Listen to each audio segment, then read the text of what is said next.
In Indian cuisine, cooks use these intense condensations of flavor to instantly transform the entire profile of a dish.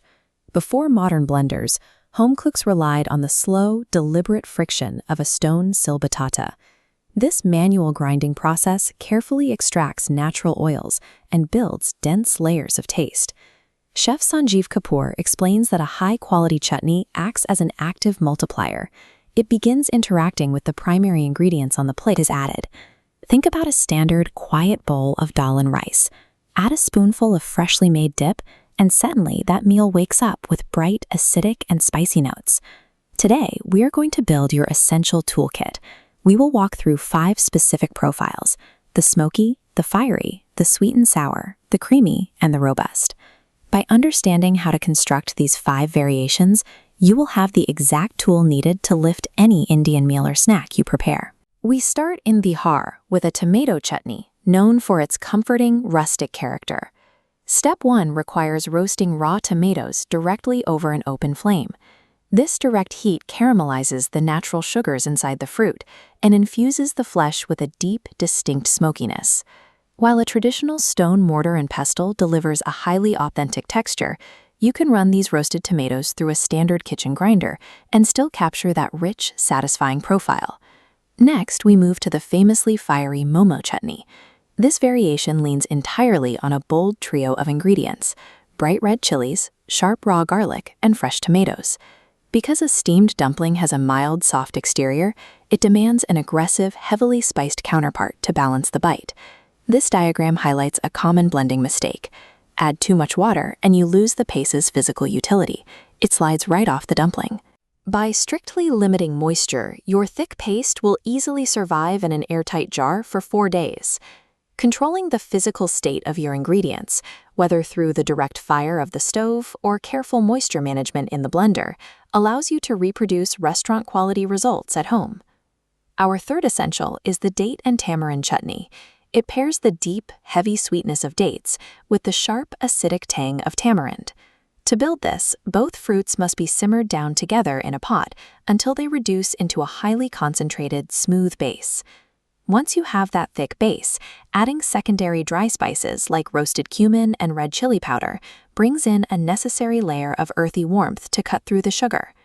This specific sweet and sour profile is the crucial pairing for heavy, fried street snacks like samosas and pakoras, cutting through the cooking oil and adding bright layers of flavor. The major trap to avoid here is blindly stirring in amchur, or dry mango powder, before testing your batch. Because the natural tanginess of tamarind varies wildly from batch to batch, you always need to perform a taste test first. Over-adjusting with extra acid will quickly ruin the dish. Mastering this recipe teaches you how to successfully balance 2 completely opposite flavor spectrums, allowing them to work together rather than canceling each other out. Moving south, we find our 4th essential, the cooling, ubiquitous coconut chutney. This emulsion relies on fresh coconut, the heat of green chilies, and the subtle addition of roasted chana dal. That roasted chana dal acts as a natural binding agent during the blend, creating a mouthfeel that is remarkably creamy while still retaining a slightly grainy texture. If you are using frozen coconut, let it reach room temperature before blending. Blending frozen chunks traps the natural oils and results in a gritty, unpleasant paste. We establish a stark contrast with our final essential condiment, the famously aggressive kolhapuri thecha. This preparation is intentionally rugged. Rather than pureeing into a liquid, whole green chilies and garlic cloves are coarsely crushed together.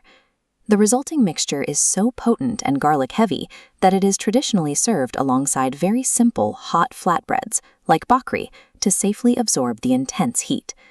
To preserve that kick for up to 5 days, simply pack the crushed mixture into a jar and seal it under a thin layer of cooking oil to lock out the oxygen. Comparing the smooth, creamy yield of the coconut to the harsh, rugged crush of the thecha demonstrates that the physical texture of a recipe dictates its identity just as much as the ingredients do. We have now built 5 distinct, highly effective condiments using basic kitchen tools. You are no longer passively serving side dishes. You now have the ability to intentionally match a smoky, fiery, sweet, sour, or robust profile to its ideal meal. Look at your upcoming meal plan and select just one of these flavor profiles to prepare. Integrating these 5 profiles into your cooking means you can now deliberately calibrate the heat, acidity, and texture of every meal you serve.